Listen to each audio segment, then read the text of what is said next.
guys, I'm Nika, and I am a home baker.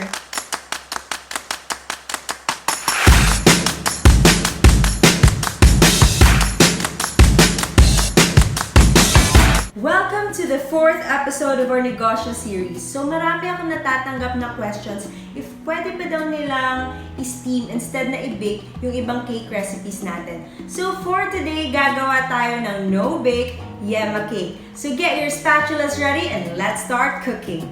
In a large bowl, we're going to combine our dry ingredients: flour, sugar, baking powder, and salt.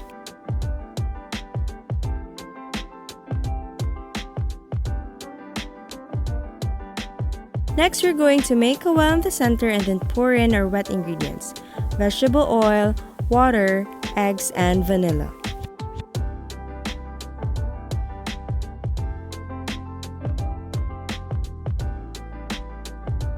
We will mix this together until there are no lumps in our batter.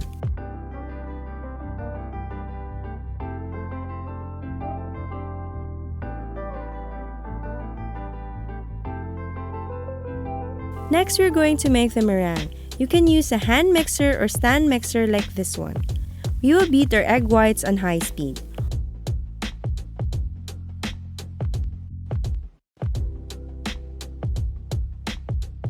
Once the whites are frothy, we can then add in our cream of tartar.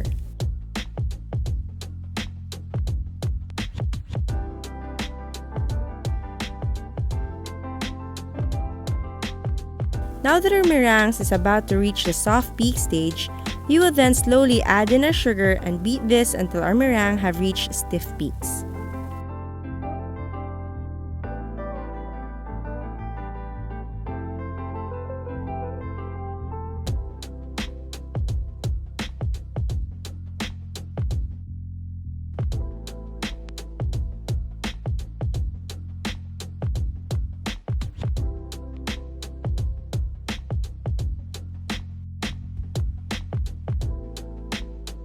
Once done, you will then slowly incorporate this to our egg yolk batter. My phone died while filming this part, kaya I will just insert the clip from our chiffon episode for this procedure. For a more detailed baked chiffon recipe, you can also check that out.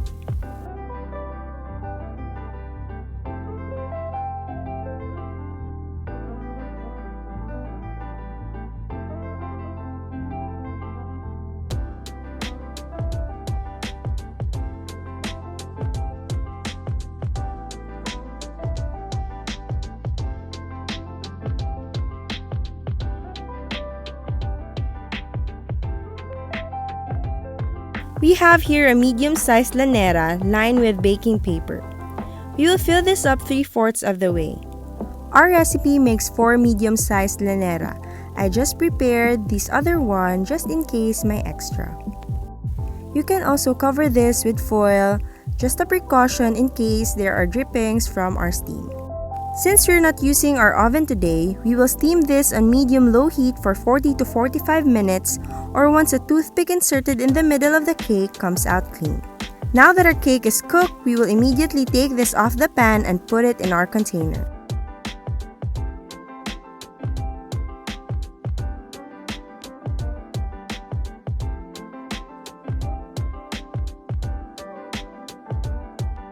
Now it's time for the frosting.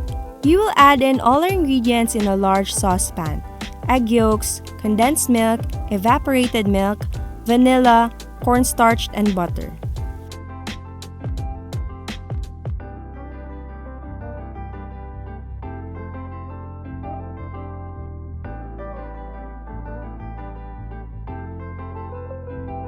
We will cook this on medium heat until thick. We're going to stir this continually to avoid burning our yema. Matagal-tagal talaga siyang i-stir at lutuin, so just be patient and wait until it thickens.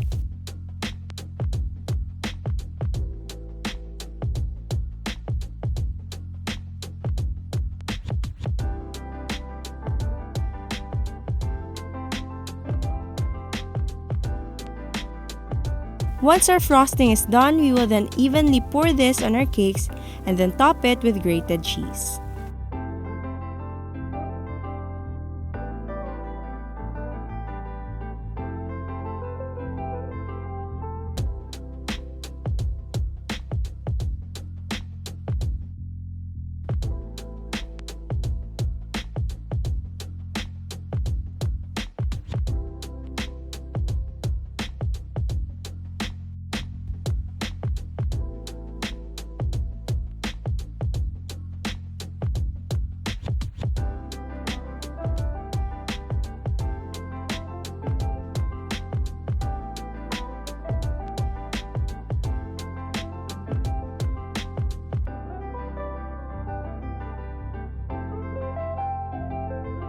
Now, you can make and enjoy Yema cake even if wala kayong oven. So, tikman na natin if ever may difference ba ang steamed sa bake na Yema cake.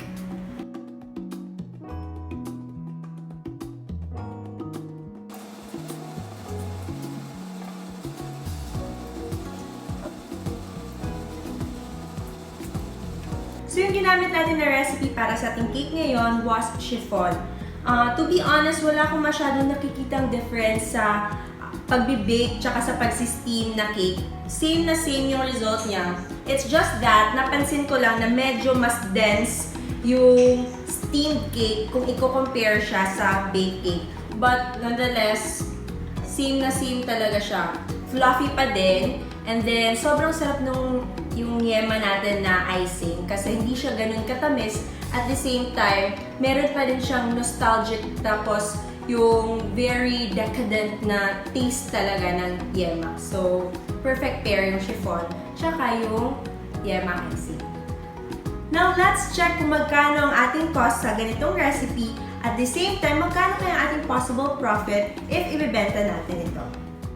Yung total na nagastos natin sa cake ay 47.75 pesos. Para sa Yema Frosting naman, we spent 94.50 pesos. So kung i-add natin ang nagastos sa cake and frosting, total cost would be 142.25 pesos. Sa isang recipe, nakagawa tayo ng 4 na cakes. So 142.25 divided by 4, that would be 35.56 pesos per cake. Next, idagdag natin ang cost ng packaging, which is 15 pesos per clam container. So we have a total of 50.56 pesos per cake. So pwede natin itong ibenta ng 100 to 150 pesos per cake. Say ibibenta natin siya ng 120 pesos. So 120 times 4 cakes, that would be 480 pesos, less the cost na 142.25 and packaging na 60 pesos, meron tayong profit na 277.75 sa isang recipe.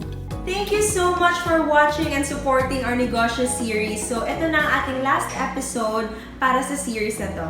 Next week, meron tayong special episode which is the Halloween episode. So, abangan nyo yan. Next week, kita-kita na naman tayo. Don't forget to like, share, and subscribe to my channel. At the same time, click the notification bell para maging updated kayo palagi. Kita-kita na naman tayo next week. Happy baking!